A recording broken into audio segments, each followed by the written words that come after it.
a waitress with no money, no family, and no one waiting for her. Without being asked, she did something for an elderly, unknown lady that no well-paid employee had done.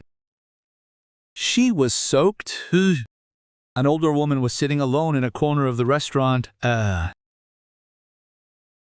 hands were shaking so much that she couldn't get the spoon to her mouth without spilling half the broth.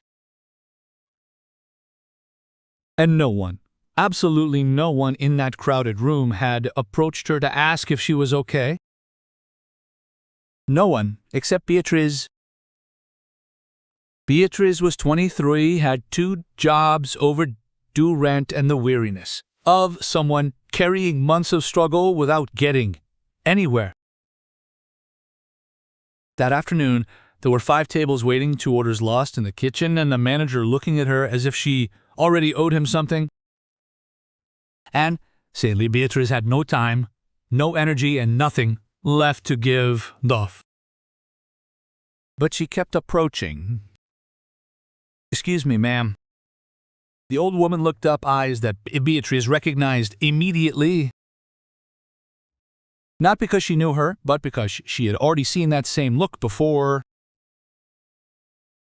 It was the look of someone who had asked for help many times and had not always received it. The look of someone who had learned not to expect much from strangers.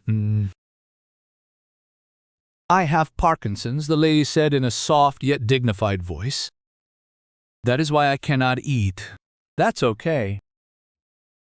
Beatriz took a deep breath, looked at the tables, looked at the lady, and made a silent decision without drama, without anyone asking.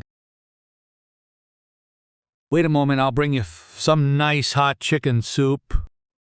It took less than 4 minutes.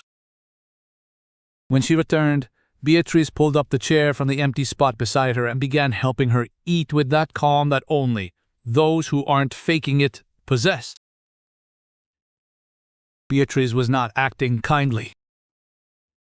She was being kind, and there is a huge difference between the two. "Are you waiting for someone?"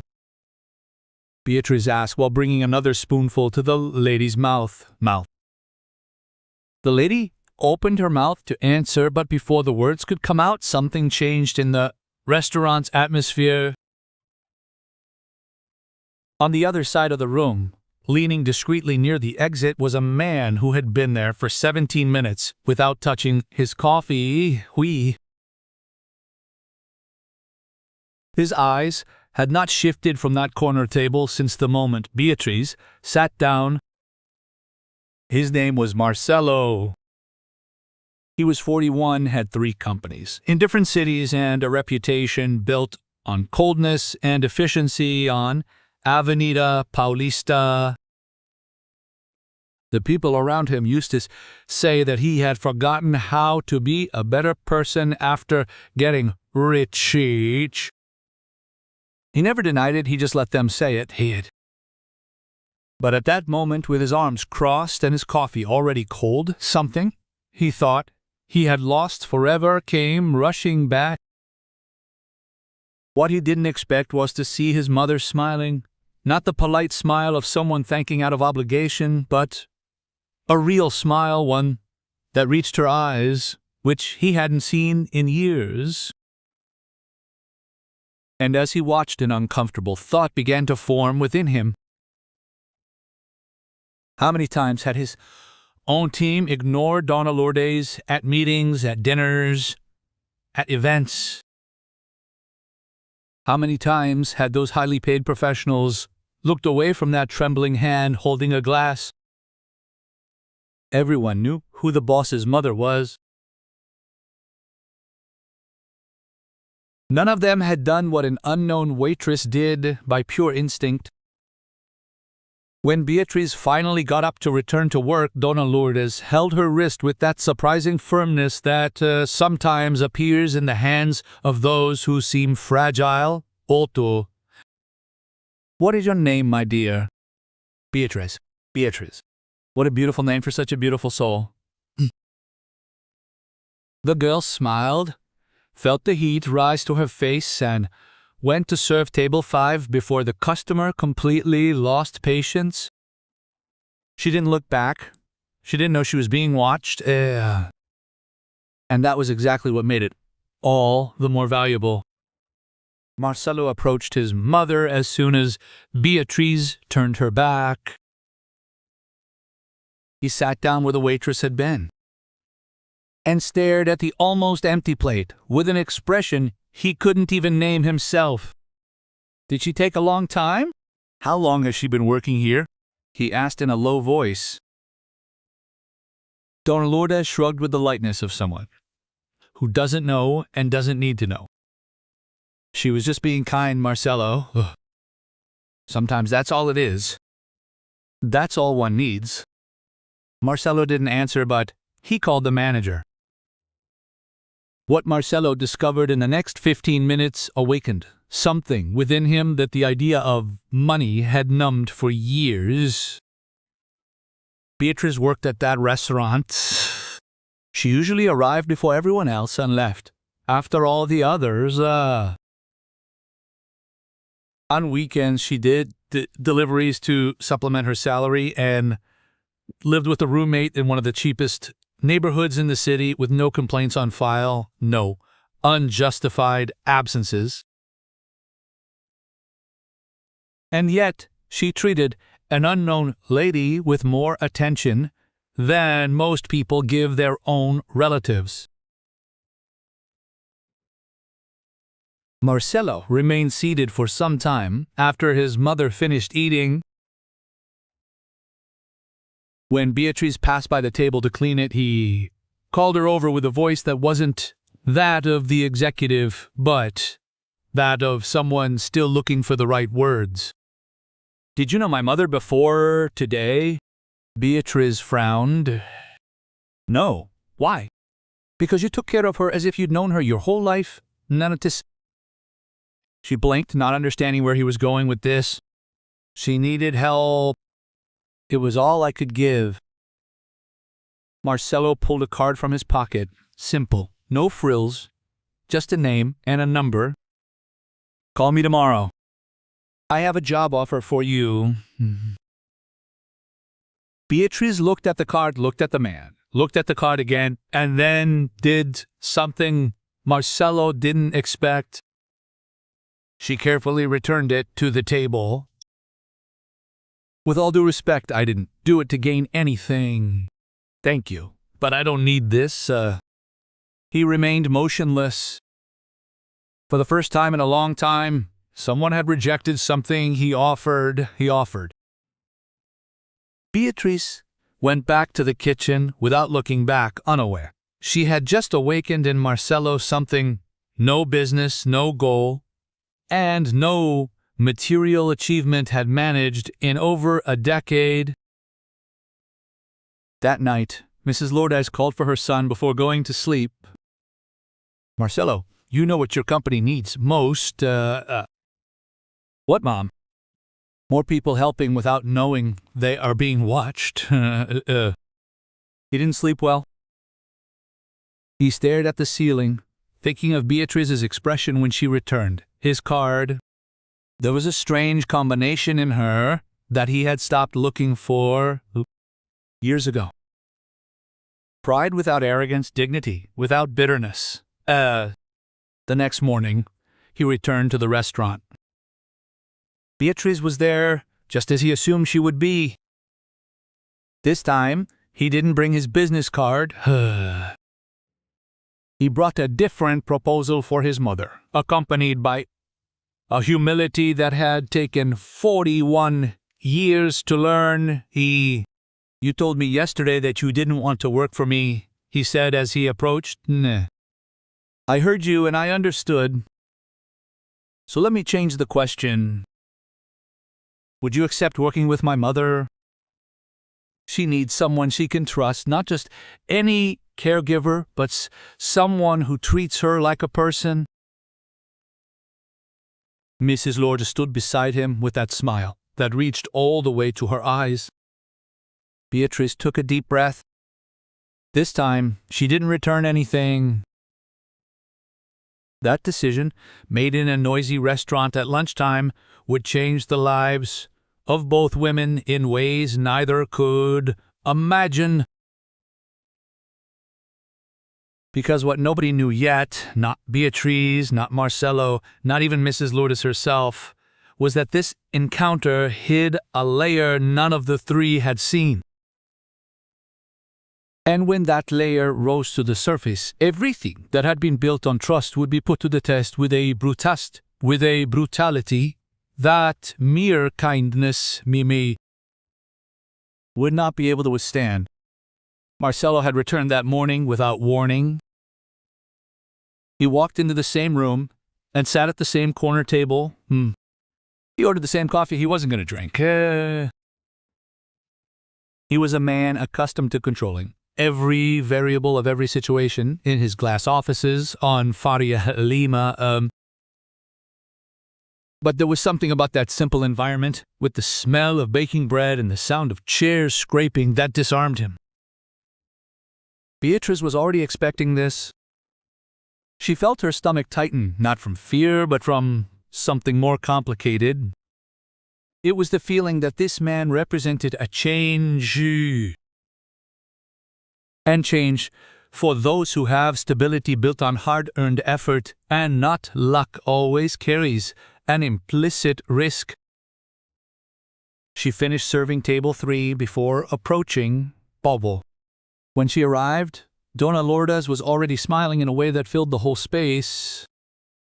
"Good morning, Beatriz." "Good morning, Dona Lourdes." Marcelo watched the two of them. They greeted each other like old acquaintances. In less than 24 hours, his mother had memorized the waitress's face and name, developing something he recognized with a lump in his throat. Affection. His mother did not show affection easily. He didn't understand that. Why she shut down in front of expensive caregivers and well-trained nurses, in front of people who were paid precisely to be there. And then a random waitress appeared and in 15 minutes achieved what no professional had managed in months. "You told me yesterday you didn't want to work for me, Marcelia," began, his voice more careful than usual. "I heard that and I understood." Beatriz waited. She didn't fill the silence with false kindness. "That is why I am here with a different proposal. It's not a position at my company. It's something simpler and, at the same time, more important to me than any contract I've ever signed." "What?" Dona Lourdes rested her trembling hand on the tablecloth with the patience of someone who has lived enough to know that important things do not accept haste. "My mother needs company," he continued, "without rigid supervision, without protocol. Presence. Someone to have coffee with her in the morning who accompanies her to the doctor without treating it as a cold obligation. Who listens to her tell the same stories without showing impatience." Beatriz crossed her arms slowly, not defensively, but reflectively. "Why me? You don't even know me." "You're right, I don't." He paused, "but yesterday I saw you and noticed something that isn't taught in any course and can't be bought with any salary." "What was it?" "You didn't look at my mother expecting a reward. You didn't even know I was there." The restaurant continued its busy pace all around them. A child knocked over a glass at a table in the back. A couple was discussing the menu in hushed tones. The world hadn't stopped for that conversation but for Beatriz. In that moment, everything inside felt very quiet. She thought of her own grandmother, thought of the trembling hands she had held in those final weeks before the end, and thought of how many times she had come home after a double shift, laid down and stared at the ceiling, wondering if there was a version of life where hard work and kindness actually led somewhere. What exactly would the job entail? Marcelo breathed a sigh of relief. This was the first question she had asked about the proposal, and it wasn't about money and accompany my mother in the morning and afternoon, Monday through Friday, with weekends free unless she needs something urgent. You can continue living where you are, if you prefer.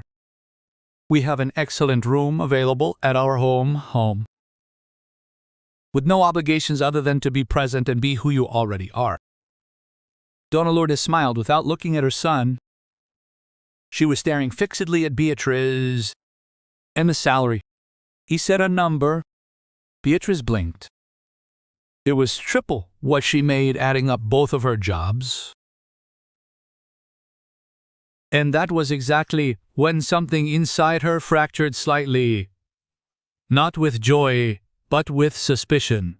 Because Beatriz had learned in the cruelest way possible that when something seems too good to be true for someone like her, there is usually a hidden clause. Why so much money? Marcelo didn't look away.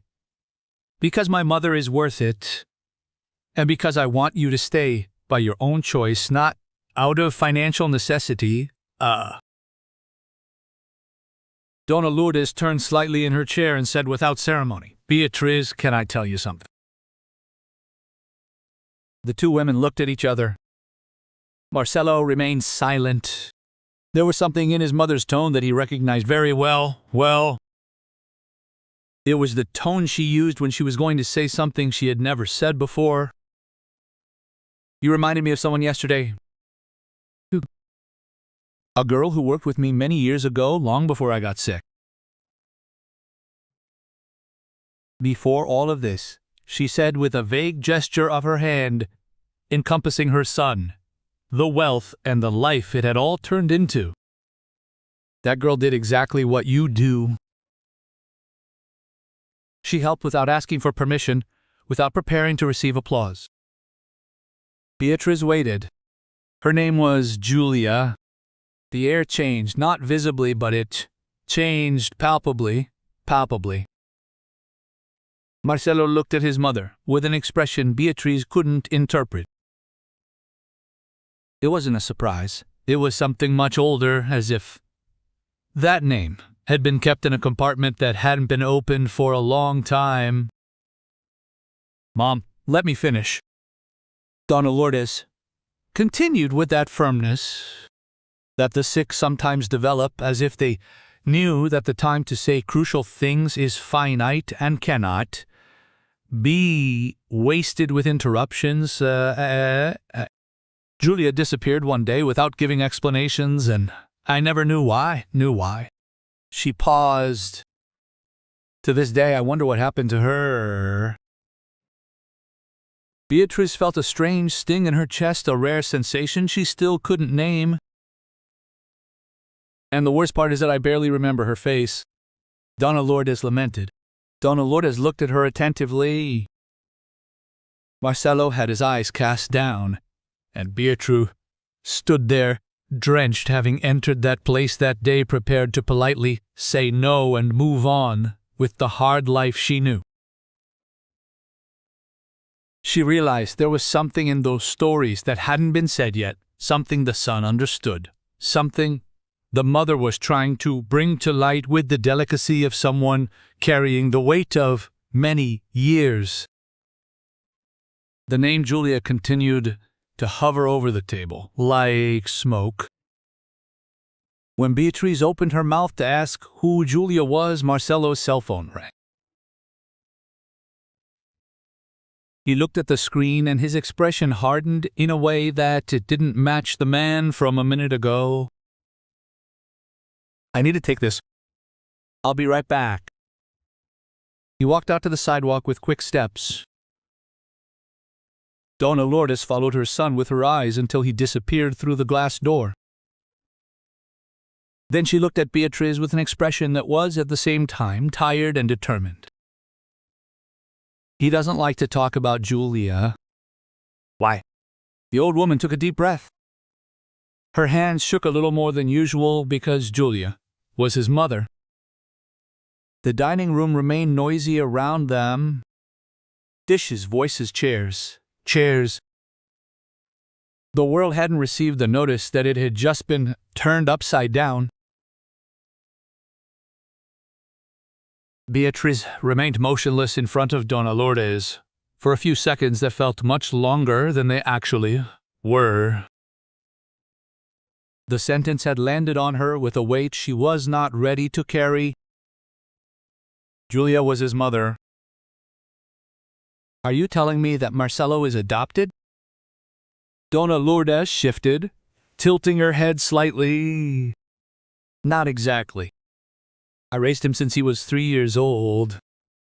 Julia was my employee, a humble, intelligent young woman who worked in my home back when I still had the health and money to keep a staff. She paused, choosing her words with the care of someone who knows that the wrong term causes irreparable damage.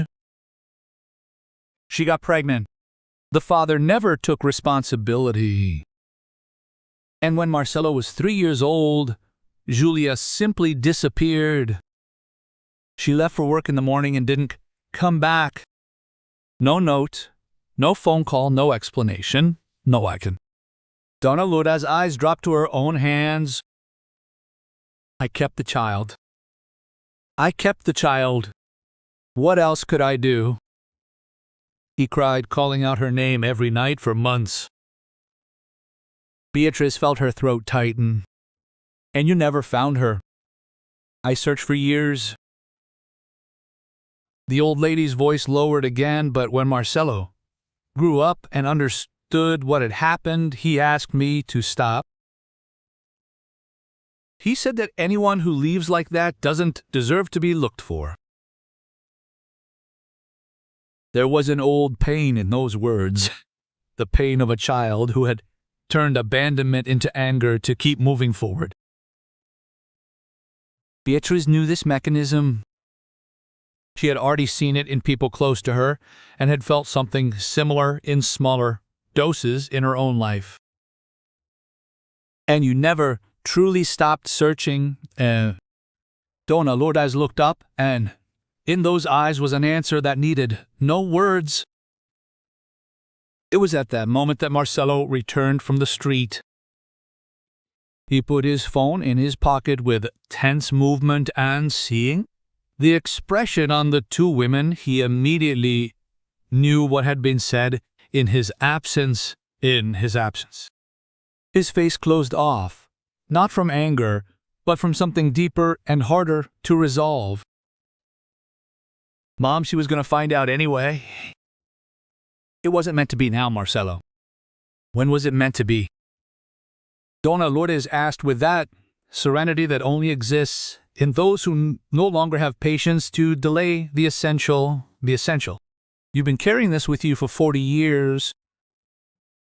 That's been enough time. He remained standing beside the table without sitting down. He was a man who controlled negotiations, who made decisions that moved money, jobs, and the future of dozens of people. And there he was, frozen before a conversation he had spent his entire life trying to have. Beatriz looked at him and for the first time did not see the successful businessman. She saw the 3-year-old boy who had cried for a mother who never came back. You don't need to tell me anything, she offered. She said it with care. This is none of my business. He stared at her, and there was something in his voice that was simultaneously an agreement and a contradiction. But my mother chose to tell you, and when she chooses something, she is rarely wrong. He finally sat down, staring at his cold coffee for a long time. I found Julia. Dona Lourdes remained absolutely still. When her voice came out, it was barely a sound. 3 years ago, the silence that followed was thick, heavy, the kind that hurts just to be near. 3 years. Dona Lourdes repeated slowly, as if testing the weight of every word. You knew about this 3 years ago and did nothing. You told me nothing. I knew it would hurt you. Dona Lourdes' voice was not an accusation. It came from someone deeply tired of being protected from things they have a right to. Getting hurt was my decision, not yours. Beatriz realized she had been holding her breath. She exhaled slowly, trying to become invisible without getting up from the table, because something too fragile to be interrupted was happening there. Is she okay, Dona Lourdes? She asked. Marcelo took a while to answer. In that delay, there was an answer that already hurt. She's alive, he said. But her situation is complicated. Complicated how? He looked at Beatriz before answering.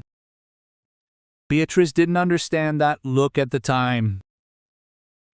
She would only understand it later, when the truth came out once and for all. She is sick. He paused. She is alone. He stopped mid-sentence, as if the next words required a courage he was still gathering. She spent the last few years trying to find me too. Oh. Dona Lourdes closed her eyes, and, overwhelmed, Beatriz looked at the table, at the old lady's trembling hands, which were now shaking for reasons that had nothing to do with Parkinson's. Why didn't you tell me? Dona Lourdes asked without opening her eyes. Because I still don't know what I feel. The answer came out unpolished, without embellishment. As true answers do. Because a part of me is still that child who waited for her to return. And she didn't. And another part understands that perhaps she didn't leave by choice. Mungkin. The room around them went on, with normal life. A new waitress was trying to take charge of the tables Beatriz had left behind. Nobody seemed to care about the corner table. What do you mean? Beatriz asked, and only upon asking did she realize she had joined the conversation uninvited. Marcelo looked at her, not with irritation, but with something that felt like relief, as if the question coming from an outsider made it easier to say what he had been keeping hidden. When I found Julia, she stood there, drenched, and told me what happened that morning. She left for work and didn't come back. He interlaced his fingers on the table. She didn't leave because she wanted to. Dona Lourdes opened her eyes. Someone made her leave. He continued.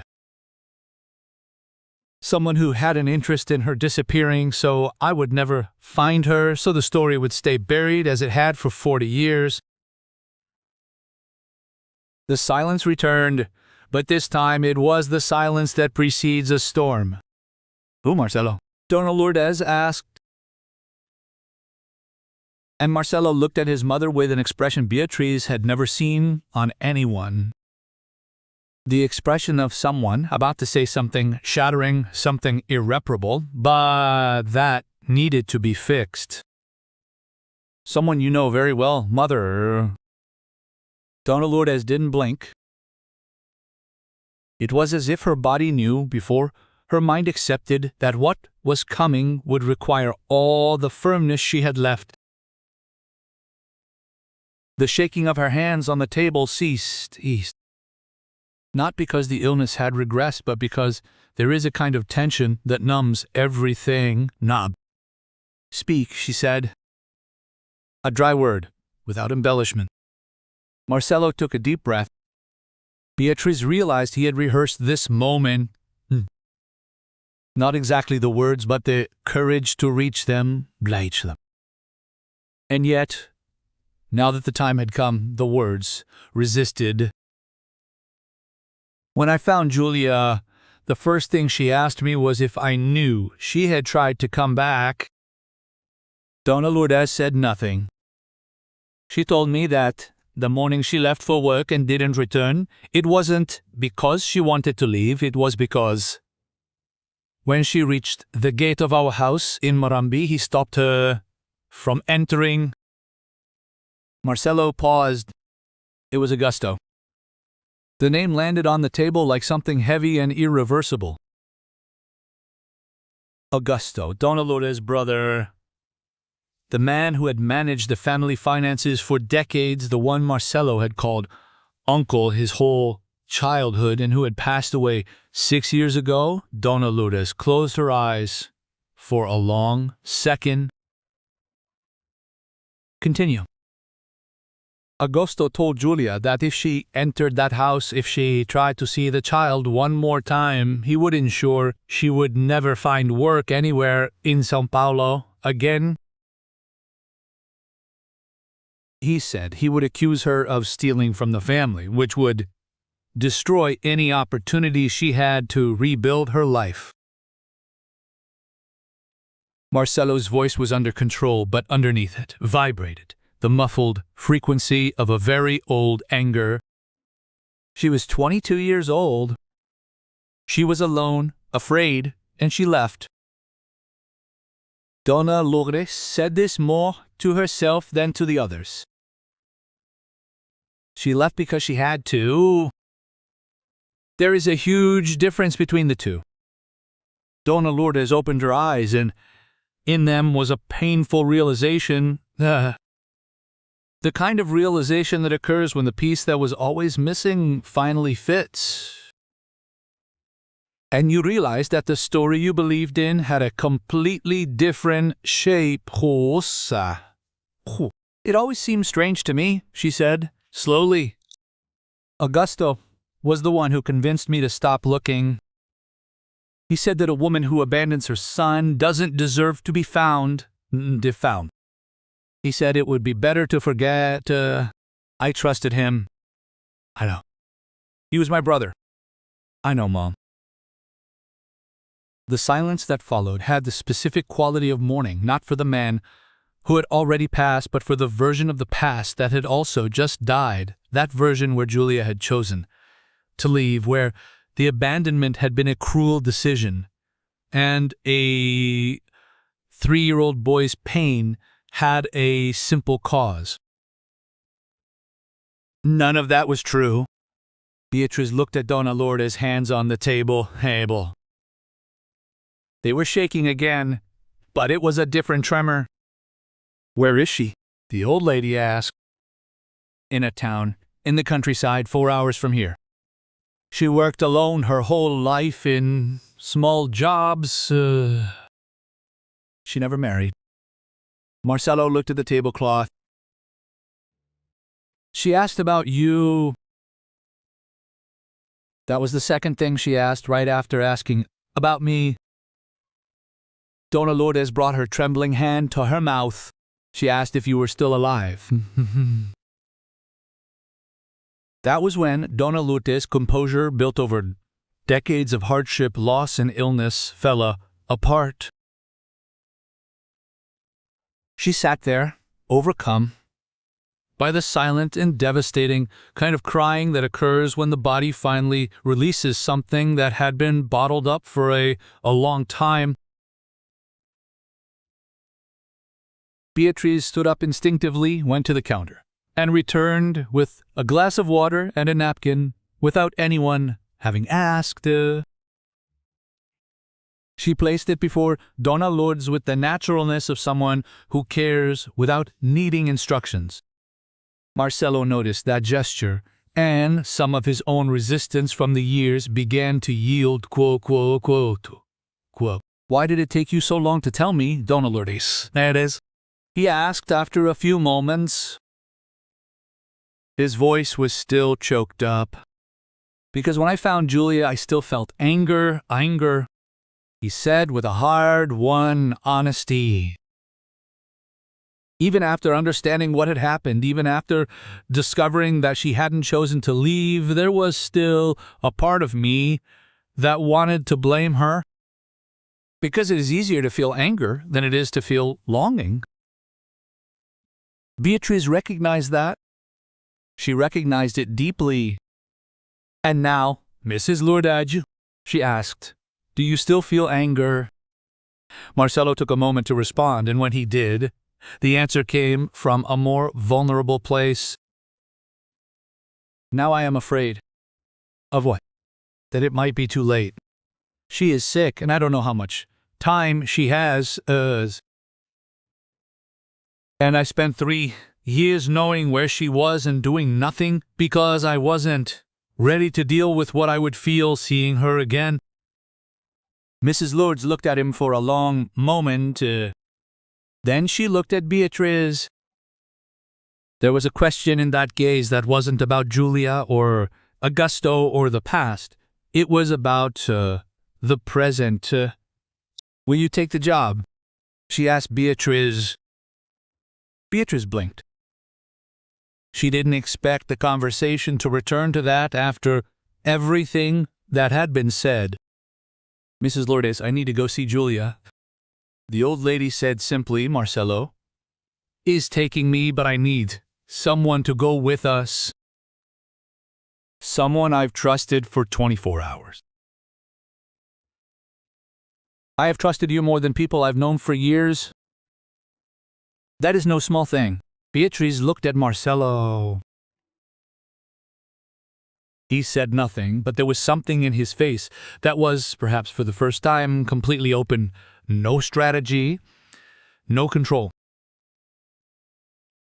It was the face of someone who had carried a weight for too long and was finally willing to share it. Beatrice thought of her afternoon shift, thought of the late rent, thought of the roommate who would miss her. She thought of all the practical and sensible ways to say no.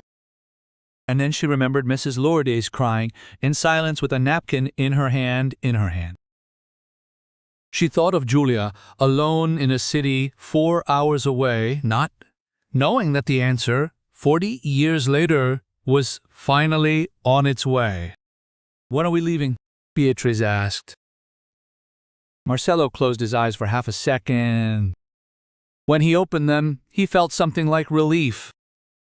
Tomorrow, very early.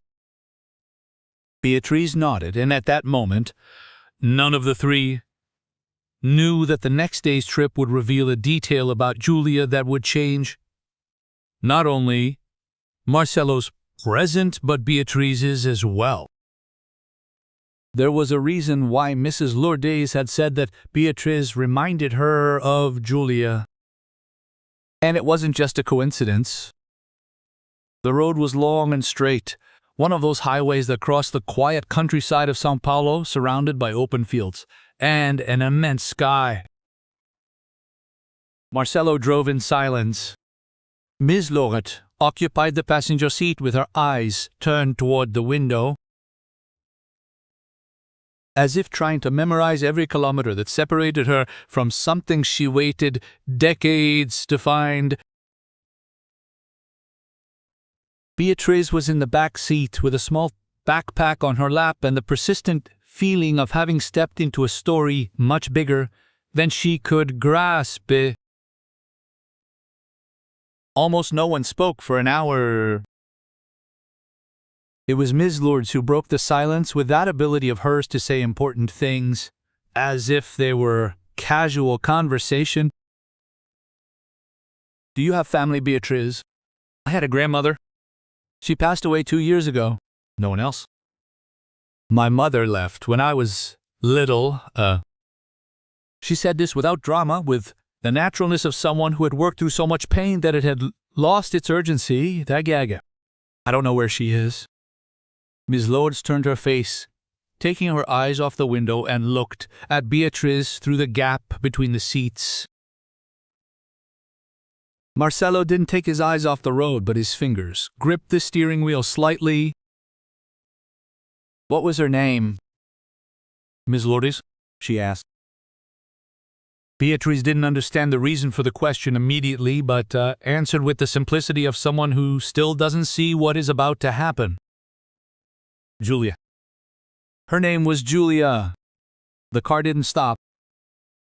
The road remained straight, the sky remained open, but something inside the closed space changed in a way that couldn't be undone. Marcelo took a deep breath, slowly, in a clearly controlled manner. Ms. Lourdes remained completely motionless, and Beatrice, who had said her own mother's name hundreds of times, feeling only absence, realized there was something very heavy in the silence, answered her. Why are you looking at me like that? Beatrice asked. Ms. Lourdes opened her mouth and then closed it. How old are you? 23. Ms. Lourdes closed her eyes. Marcelo was 41 years old. The math was simple and cruel in its essence. Julia had disappeared from Marcelo's life decades ago. Threatened by a man who wanted to erase her existence, she had spent her life working alone, and she had a daughter, a 23-year-old daughter. Marcelo, Ms. Lourdes exclaimed. He pulled the car over to the shoulder abruptly. The silence that followed was different from all the previous ones. It was the kind of silence that comes before the moment when life is divided into the before and the after. What is happening? Beatrice asked, but there was a part of her that already knew at what age she had left. Ms. Lourdes asked with a voice that was at once the kindest and the most difficult thing the young woman had ever heard. You told me your mother left when you were a child? How old were you? 3 years old. The answer came automatically. I was 3 years old. Marcelo rested his elbows on the steering wheel and covered his face with his hands. 3 years. The same age he was when Julia was forced to leave. The same woman, the same abandonment, the same pain, with two faces that had never met. It's not possible, Beatrice said, but she said it with the voice of someone recognizing something their heart already knew. From the first moment she sat beside a gentle lady with trembling hands and felt she needed to stay. Do you have a picture of her, Ms. Lourdes? She asked. Beatrice opened her backpack with unsteady hands. At the bottom, inside an old envelope she had carried for years, like one carries a wound that won't heal. There was a faded photograph, a young woman, with a shy smile and light eyes. She handed the photo to Ms. Lourdes. The old lady looked at the image, and the confirmation hit her face in an instant. It's her, Ms. Lourdes, she said, with a choked voice. It's Julia. Marcelo did not look at the photo. He didn't need to.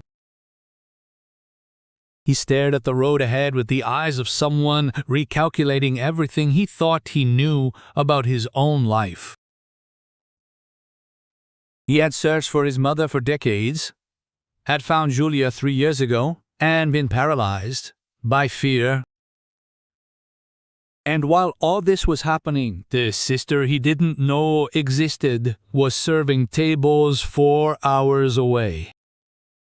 Did you know about this? Beatrice asked Marcelo. Her voice was not accusatory. It came from someone who desperately needed to know if there was solid ground beneath her feet.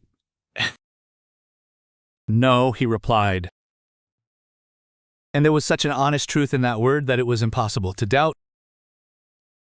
When I found Julia, she didn't tell me. She had a daughter. He paused. Or perhaps she didn't have the courage yet.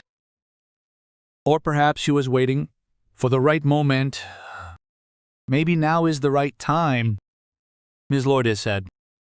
Beatriz looked out the window at the open fields.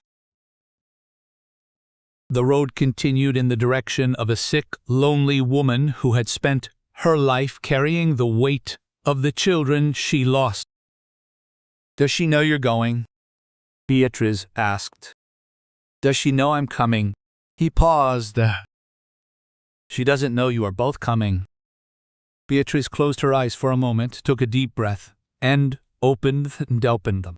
"Then let's go." Marcelo started the car, returned to the road, and the three of them remained in silence.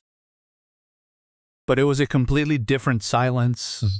It was the silence of something about to be lived.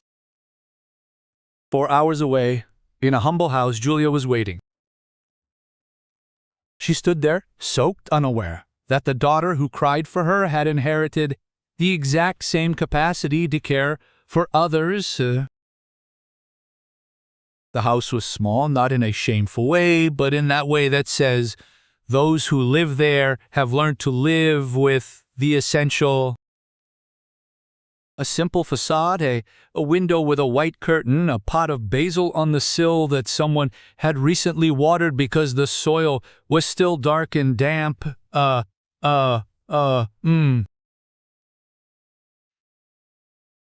Marcelo stopped the car out front and kept his hands on the wheel for a moment, too long to be casual. Beatriz looked at the front door with that strange feeling of recognizing a place where she had never been, as if her body had a memory. Her mind had lost. She was 3 years old when Julia left. There were no saved images, no voice, just a void in the shape of a person. "Are you okay, Dona Lourdes?" she asked, looking at her through the space between the seats. "I don't know, Beatriz," she replied. And that was the most sincere answer she had given in a long time. Marcelo got out first, not out of bravery, but out of a need for movement.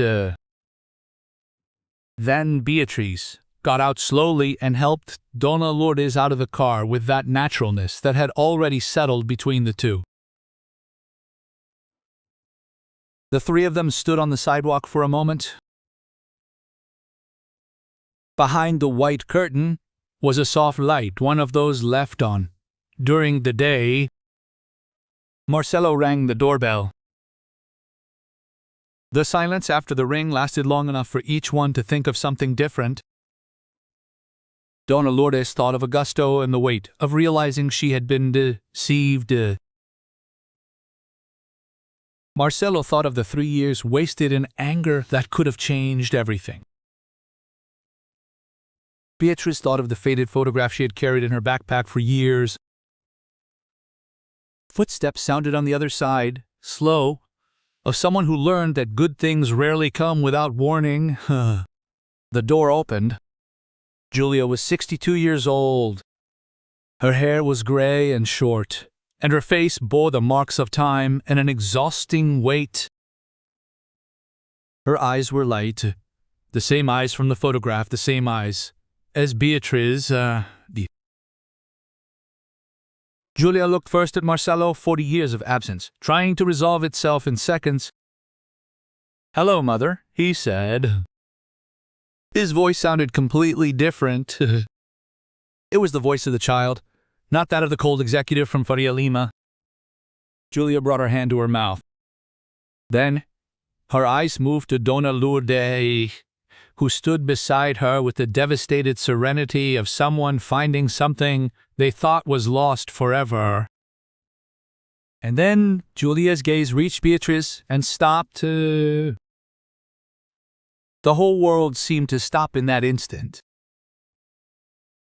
Julia looked at Beatriz with an expression of absolute recognition.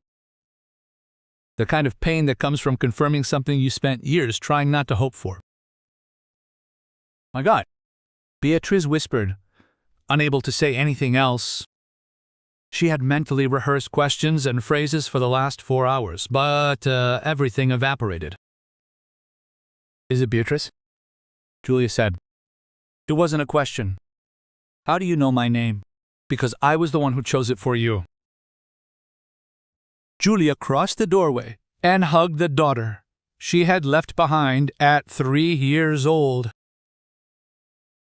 Beatrice froze for a second, the second where the body hasn't yet decided whether to accept or protect itself. Then, she returned the hug with the strength of someone finally finding what they were looking for without knowing it.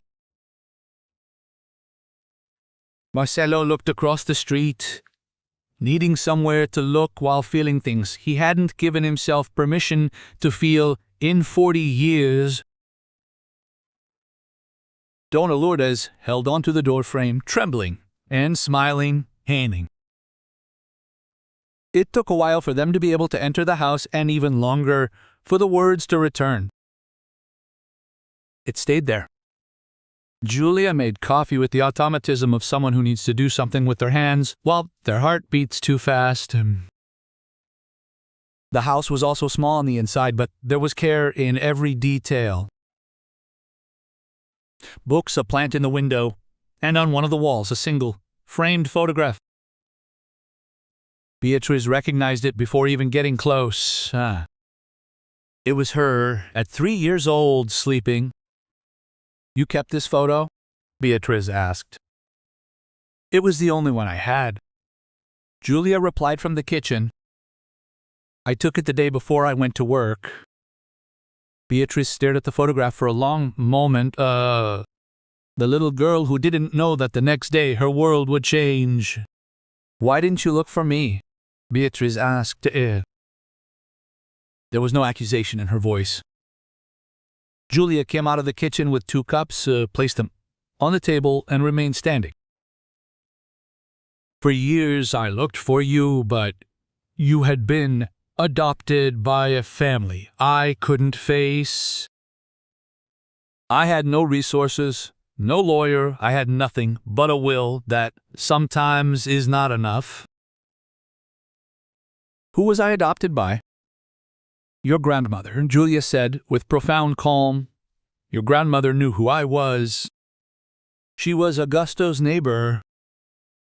When I left, Augusto convinced your grandmother to take you in.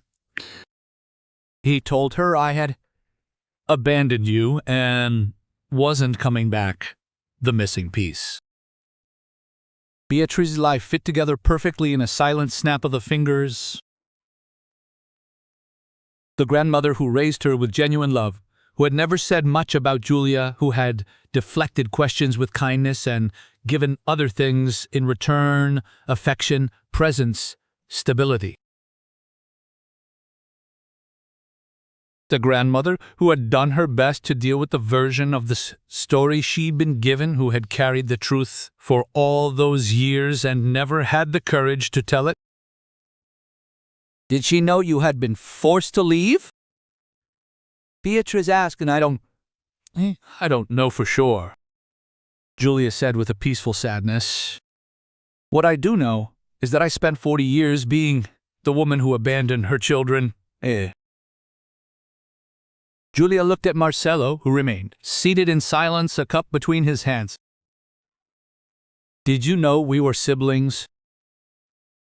Beatrice asked him. It wasn't Julia who answered. "Hey, I didn't know about Marcelo until he found me. I didn't know you would cross paths. But when Marcelo reached out to me 3 years ago and told me you existed, that there was a girl named Beatrice who had grown up in the same city where he grew up, without either of you knowing about the other. Other." Beatrice turned to Marcelo. "Did you know?" "It wasn't an accusation. It was a confirmation. I knew Julia had a daughter," he confirmed, in a low voice. "But I didn't know your name. I didn't know where you were. Yesterday, when you said your mother had left, when you were 3, I suspected it, but I didn't say anything. I didn't know how to say it." Dona Lourdes watched the quiet conversation, her eyes moving from one to the other like someone witnessing something that should have happened long ago and feeling deeply grateful that it was happening now, even if late. So what do we do now? Beatrice asked, not to anyone in particular, but to everyone there. It was Julia who answered with that tired but firm voice of someone who has been through a lot and learned that the future isn't something you plan, but something you choose. Now we drink our coffee before it gets cold, she said. And then we'll see. There was something in that simple sentence, in that everyday invitation that carried the wisdom of someone who understands that great achievements don't start with epic speeches, they start with someone placing a cup on the table and saying, "Stay a little longer."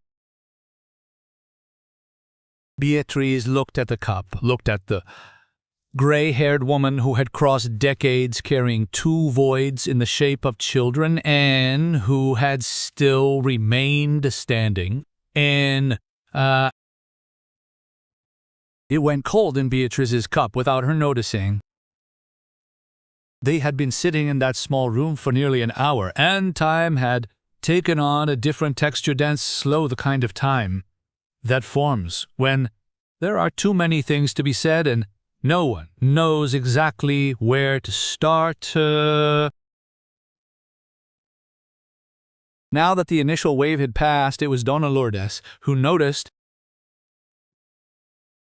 not because of Julia's expression, but because of the way she held the cup with her fingers tightly wrapped around the handle, as if she needed to seek that warmth even with the coffee already cold, as if her own body were crying for help even before her voice. "Julia," said Donna Lourdes with that assertive delicacy that was her trademark.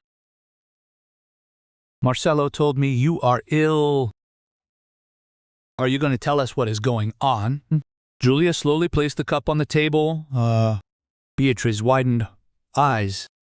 Marcelo looked away. There was something in his silence that Beatrice immediately recognized as guilt.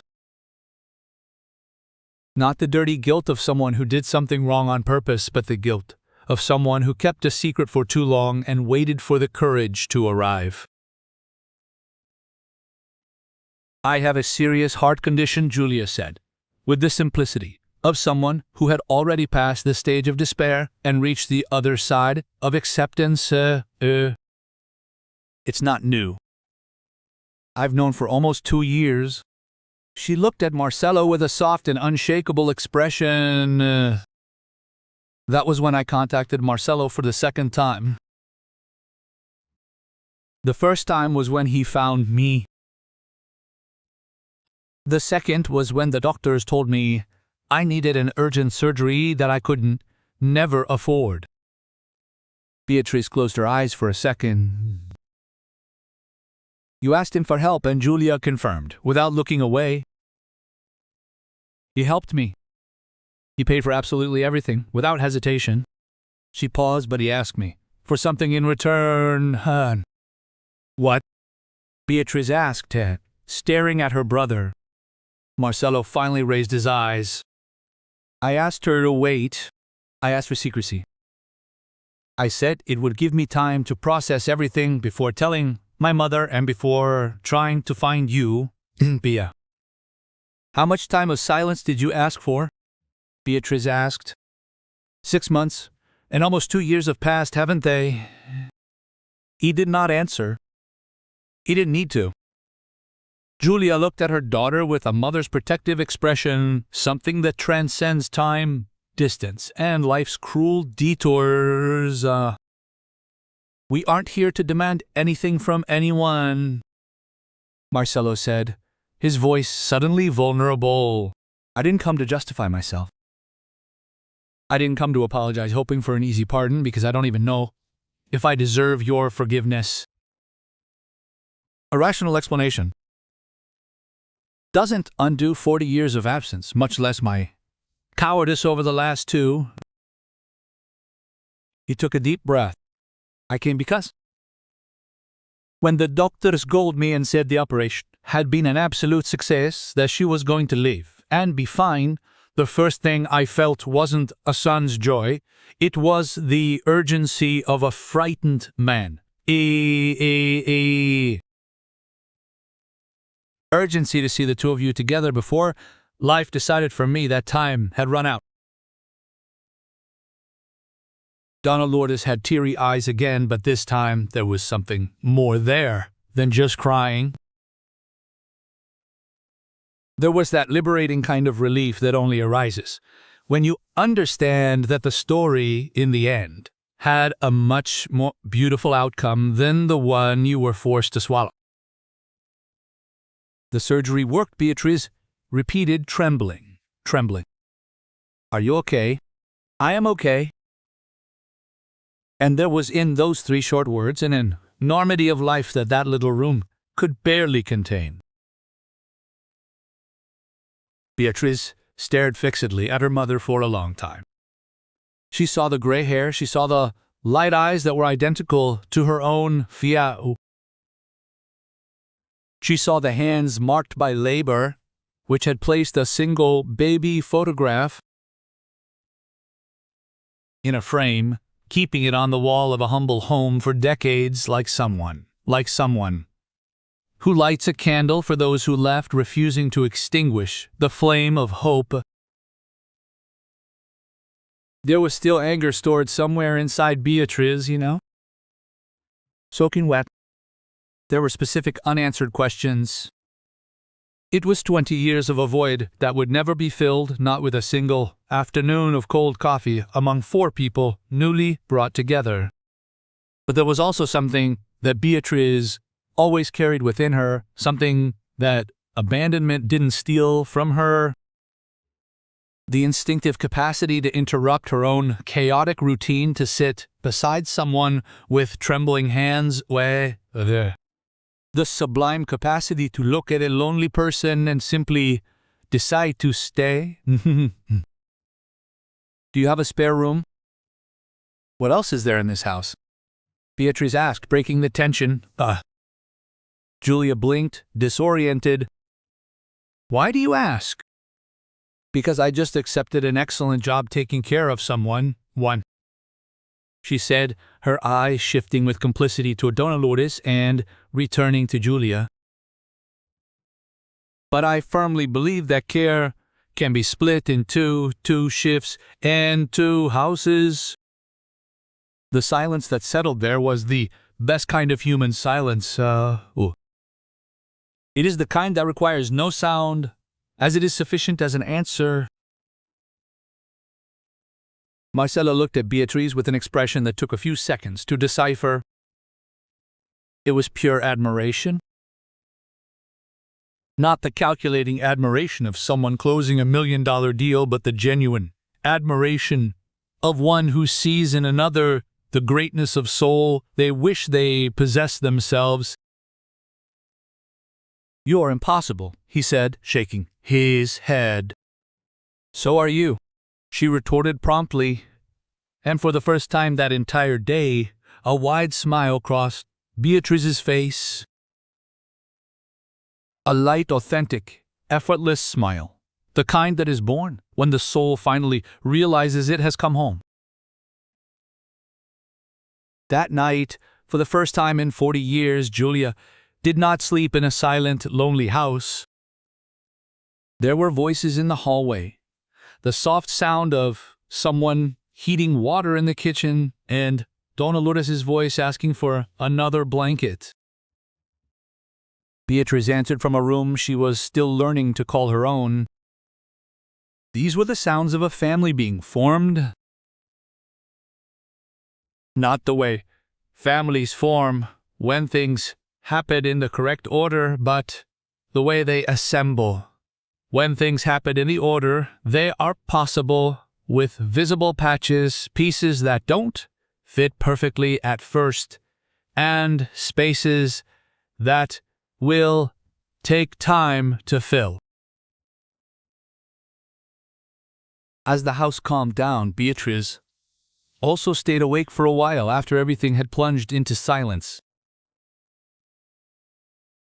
She stared at the ceiling of a room that wasn't quite ready for her yet, but already smelled like a place inhabited with care.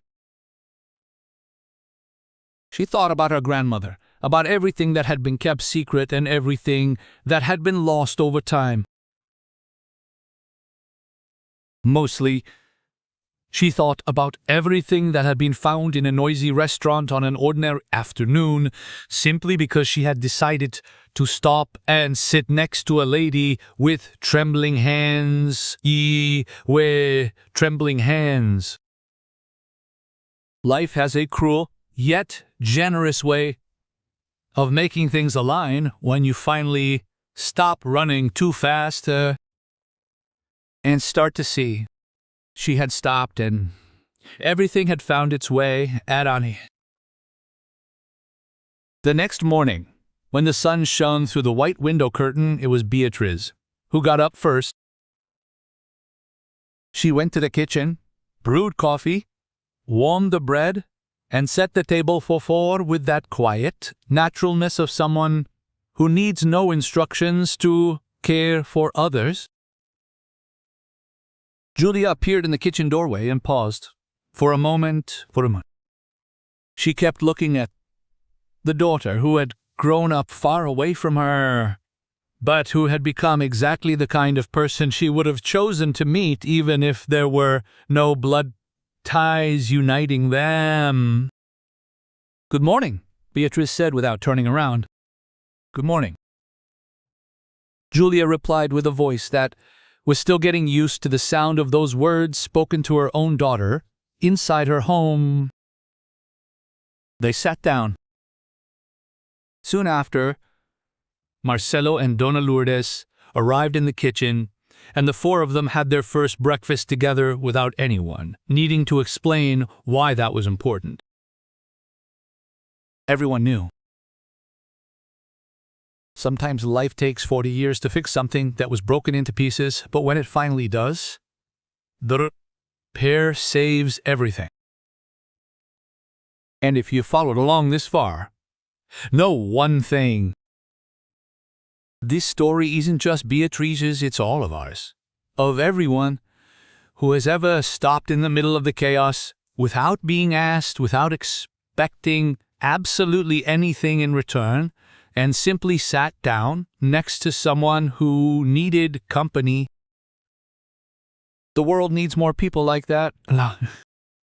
If this story sparked something inside you, pass it on, because sometimes the right story reaches exactly the right person just at the moment they need it most. Until next time.